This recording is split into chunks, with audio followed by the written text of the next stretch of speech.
Are more moves coming for the Houston Rockets? We have a report revealing wild updates as we know the Rockets have been building up their depth at the forward position, but would it be better to trade away some depth for more top-tier talent? Find out here on Rockets Digest.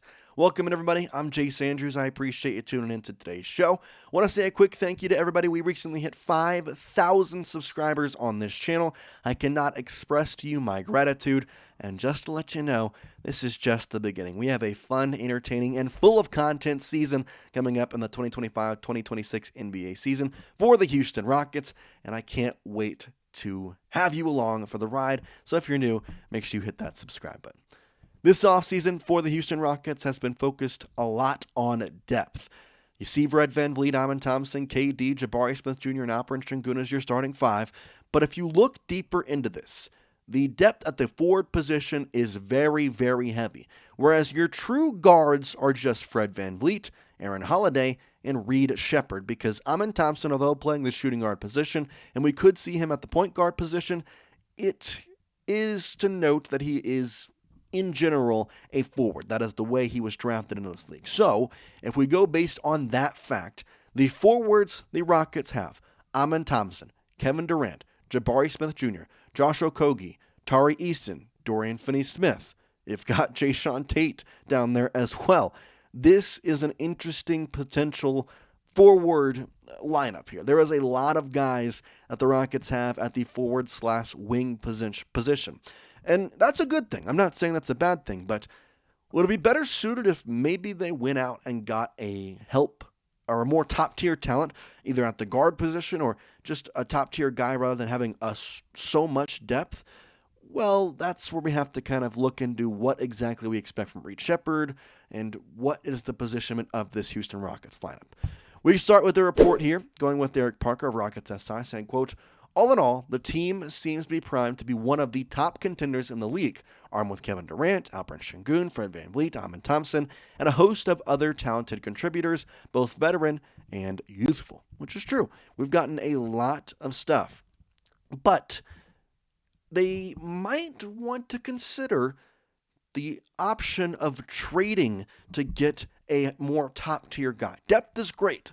I'm not saying it's not, but it would be better suited to get somebody to help out Reed Sheppard and VanVleet. Would it be better suited to have a better guard to back up VanVleet than having 1,500 forwards? Well, maybe not. We continue on with the Derek Parker Rockets SI report saying, quote, "In going down the depth chart, the case could be made that the Rockets are genuinely the deepest team in the NBA, though the now reigning NBA champion Oklahoma City Thunder likely own more top-end talent," end quote. And that's what you have to look at here in the Western Conference. Who are you going to have to face? Who are you going to have to beat to get to the NBA Finals?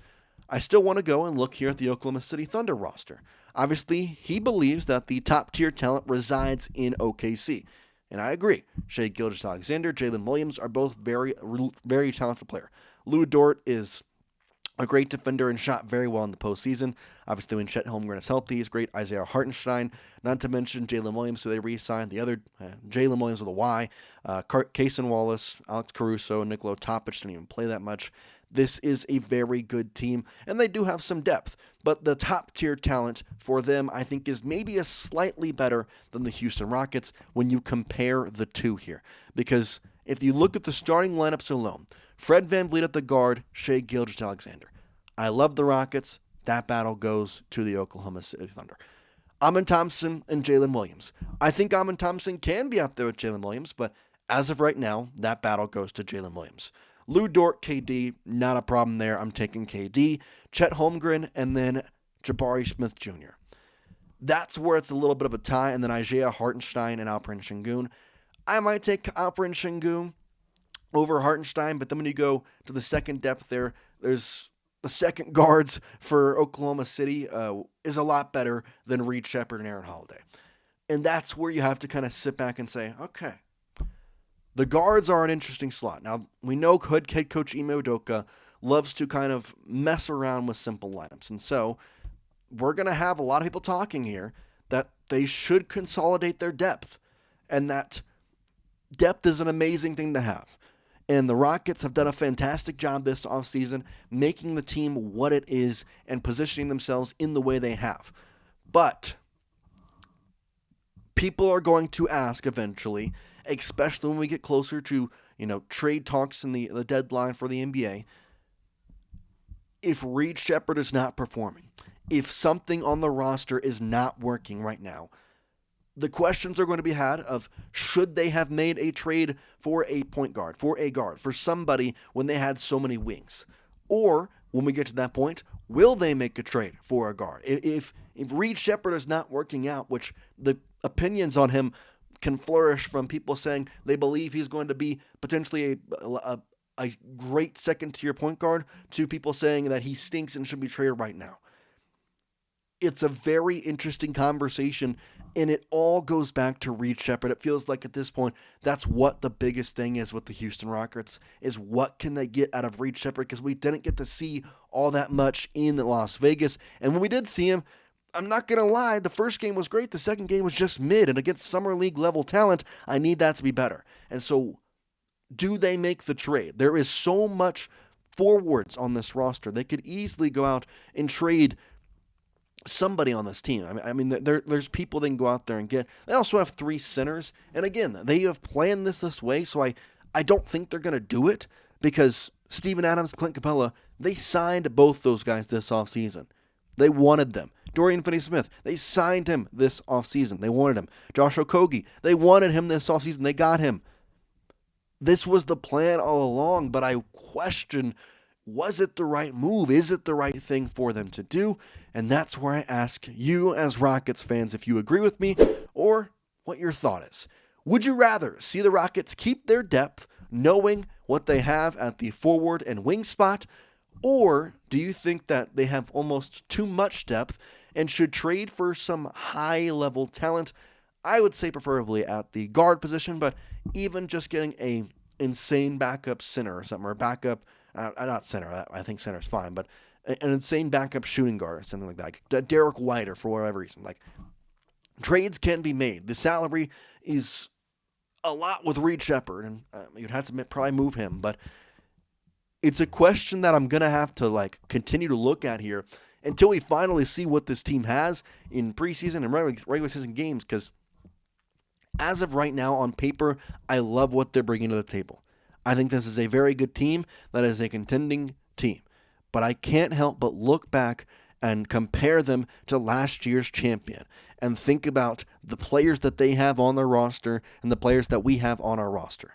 And it's a tough comparison, because as a Rockets fan, I'm trying to take the bias out of it, but I do think we have a lot of good talents and better, but I understand Kevin Durant, 37 years old, and the Oklahoma City Thunder were dominant last year, so it's tough to kind of sit here and kind of sit on our hands in a way, because we have a little bit over 2 months or whatever till the NBA season starts, and I'm just chomping at the bit to see how this is going to work, because it's not that I doubt the philosophy of Rafael Stone, Ime Udoka, and the way that they have planned out this team coaching-wise and roster-wise, but I just need to see it for myself before I can truly believe that this is going to work. And this is always the way Ime Udoka has wanted his team. It's going to be a defensive-minded team, but man, I know there are just so many forwards out there, and the guards, they would help a lot, but who knows? Who knows?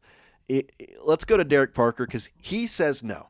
He says the Rockets should not be trading anybody and that the depth is more important. Here's his reasoning. Quote, "The injury bug has been inescapable for many teams the past few years, and while the Rockets would certainly like to avoid it, it's unlikely they can go 82 games and further without injuries, especially when their newly added superstar is closing in on 37. With a built-out rotation that includes guards, forwards, and centers, Houston will not only be allowed to rest Durant plenty, but remain competitive in his other potential absences." Parker continues on here going, "Additionally, Houston lacks for little in terms of team building at the moment. While issues are certain to rear their head this season, there's presently no real problems to address. They have talented playmakers in VanVleet, Thompson, and Şengün, an all-time scorer in Durant, and a highly versatile front court rotation.